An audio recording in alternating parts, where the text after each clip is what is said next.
ভাই কি অবস্থা? আলহামদুলিল্লাহ ভাই। ভাই কি অবস্থা? চলে আর কি ভাই। ভাই কি অবস্থা, ভালো আছেন?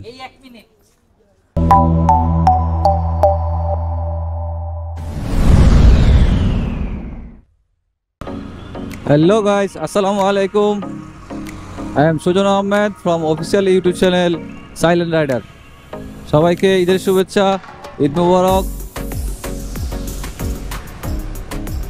ঈদের ছুটিতে সবাই দেশের বাড়িতে গেছে পরিবার পরিজনদের সাথে ঈদ করার জন্য, যার জন্য ঢাকা শহর আজকে খুবই ফাঁকা।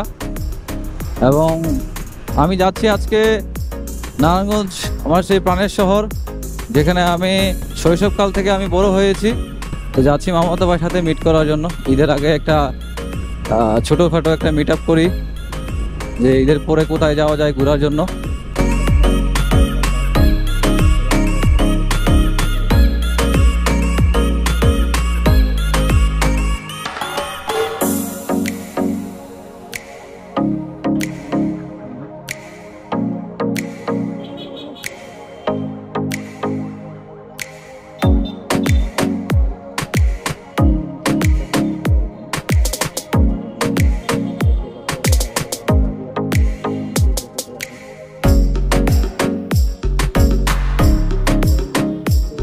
তো ঈদের ছুটিতে আজকেও লোকজন বাড়ি যাচ্ছে, বোঝাই যাচ্ছে, গাড়িতে যাত্রী আছে ভালো।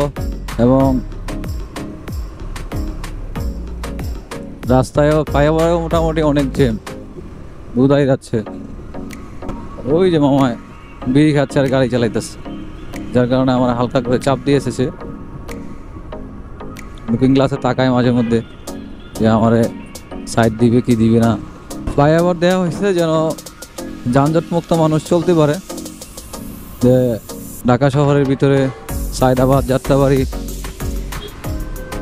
এই জায়গাগুলোতে যেন অ্যাটলিস্ট যানজট না হয়। কিন্তু এখন এই ফ্লাইওভার দেওয়ার কারণে সব গাড়ি ওই ফ্লাইওভার দিয়ে আসে, মুভমেন্ট করে, যার কারণে ফ্লাইওভারই সবসময় জ্যাম থাকে। তো ফ্লাইওভার জ্যাম থাকলেও গাড়ি চলে, কিন্তু ফ্লাইওভার নিচে দিয়ে গেলে ভাই আধা ঘন্টা রাস্তা আপনার সারাদিনে চলে যেতে পারে, এটা কোনো শিওর নাই। আমার সাথে থাকুন আর ভিডিওটি সম্পূর্ণ দেখতে থাকুন। যাত্রাবাড়ি ফ্লাইওভার থেকে নেমে সামনে যে পাম্পটা পড়বে ওই পাম্পে থেকে আমি তেল নিব। তেল অলরেডি ফুরাই আসছে, আর বেশি নাই। এই হচ্ছে যাত্রাবাড়ি ফ্লাইওভারের অবস্থা। যাত্রাবাড়ি ফ্লাইওভারও আজকে অনেক জ্যাম, কারণ আজকেও মানুষ ঈদে বাড়ি যাচ্ছে, বোঝাই যাচ্ছে এই জায়গাগুলোতে গাড়ি দেখে। এই গাড়িগুলো সবগুলোই ঢাকাতে আসছে ওই পাশে, কিন্তু আজকে ঢাকা থেকে যারা বের হচ্ছে রাস্তাটা মোটামুটি ফ্রি, কিন্তু যারা ঢাকায় ঢুকতেছে আজকে প্রচুর জ্যাম। দেখতে থাকুন আর আমার সাথে থাকুন, আর চ্যানেলটিতে সাবস্ক্রাইব করতে অবশ্যই ভুলবেন না।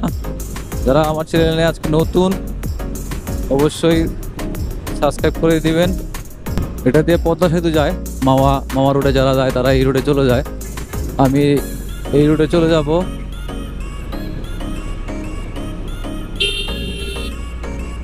উনি আবার উল্টা করছে, সামনে পুলিশ টুলিশ থাকলে একটা মামলা খেয়ে যাবে ছোট করে, সমস্যা নাই। সামনে জ্যাম আছে কিনা বলতে পারতেছি না, আশা করি সাইনবোর্ডের ওই দিকেও জ্যাম থাকবে না। আর ঈদ উপলক্ষে যারা বাইক রাইড করবেন অবশ্যই অবশ্যই আমার রিকোয়েস্ট থাকবে, বাইক একটু সাবধানে চালাবেন বাইক, কারণ বাইক আপনার জীবনও, আপনার জীবন থাকলে আপনি বাইক চালাইতে পারবেন। আমি যাত্রাবাড়ি ফ্লাইওভার পার হয়ে গেছি। রাস্তাঘাট অন্যান্য সময়ের তুলনায় অনেক ফাঁকা। ঈদের সময় এই জিনিসটাই ঢাকা শহরে খুব ভালো লাগে, যে সবাই চলে যায় গ্রামের বাড়ি। আর এই সময়ে ঢাকার যারা স্থানীয় তারা প্রাণ ভরে নিঃশ্বাস নেয়। এই রাস্তাগুলো খুবই পরিচিত আমার, কারণ রেগুলার যাতায়াত করা হয় এদিক দিয়া। এবং নানির বাড়ির সুবাদে এখানে মামাতো ভাইয়ের সাথে প্রায় সময় মিট করতে আসা হয়, ফোন দিলেই আসি আমি। গরুহাট থেকে গরু কিনে আনছে।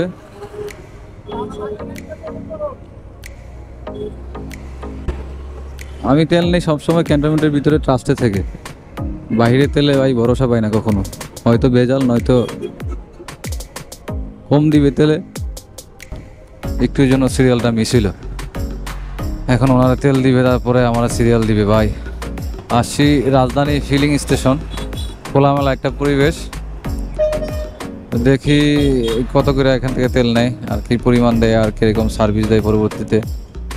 আর বিশেষ করে যারা ঢাকার আশেপাশে থাকেন, ক্যান্টনমেন্টে ঢোকার সুযোগ থাকলে ক্যান্টনমেন্টের ভিতর থেকে তেল নেবেন। ক্যান্টনমেন্টের ভিতরে তেল খুবই ভালো এবং গুণগত মান ভালো, এবং দাম সরকারি যে রেট সেই রেটে নেবে এবং মাপে আপনাকে কখনো কম দিবে না, এটা অন্তত বিশ্বাস রাখতে পারেন। আমরা সাইনবোর্ডের খুব কাছাকাছি চলে আসছি, তো সাইনবোর্ড থেকে এখন আর আগের মতো ইউটার্ন নেওয়া যায় না, যাইতে হয় পুরা সাইনবোর্ড পার হয়ে ওদিকে সানার পাড়ে ওদিকে প্রচুর জ্যাম।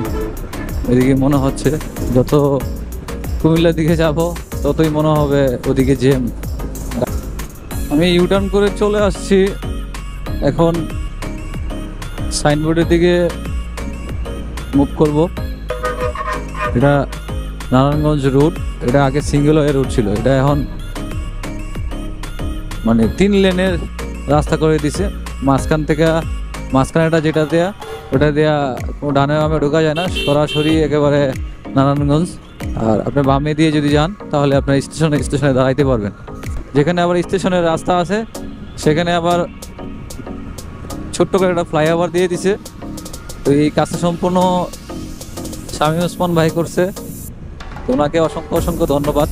মানে নারায়ণগঞ্জ জেলা শহরের রাস্তা এটা, যার কারণে এই রাস্তাটাতে মানে প্রচুর জ্যাম থাকতো। মাঝখানে এবং চারপাশ দিয়েই ফুলের গাছ লাগাই দেওয়া হয়েছে, যার কারণে রাস্তার সৌন্দর্যটাও একটু অনেকটাই বৃদ্ধি পাইছে। এটা বুইগুড়ি স্ট্যান্ড, এই বুইগুড়ি স্ট্যান্ডের পাশ দিয়ে আমি যাব না, আমি যাব হচ্ছে রূপায়ণ টাউনে, রূপায়ণ টাউন আবাসিক এলাকায়। এই জন্য আমি ফ্লাইওভারে উঠছি, ফ্লাইওভার থেকে নেমে হাতের বামে আমি রূপায়ণ টাউনের আবাসিক এলাকায় ঢুকে যাব। এটা আমার খুবই একটা পরিচিত এলাকা এবং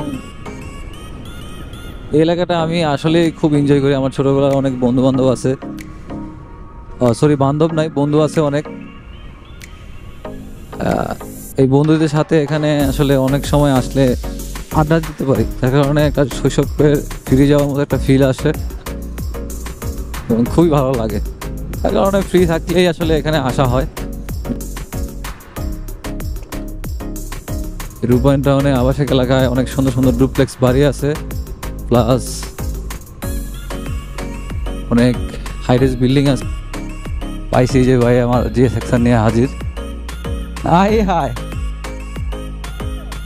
নিয়ে আসবো না কেজি রাখার জন্য নাকি এটা?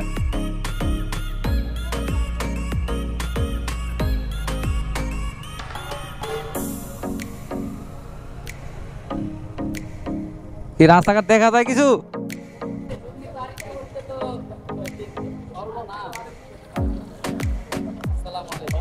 ভাই কি অবস্থা? আলহামদুলিল্লাহ। ভাই কি অবস্থা? চলে আর কি ভাই। ভাই কি অবস্থা, ভালো আছে? তো গরু কি এখানে?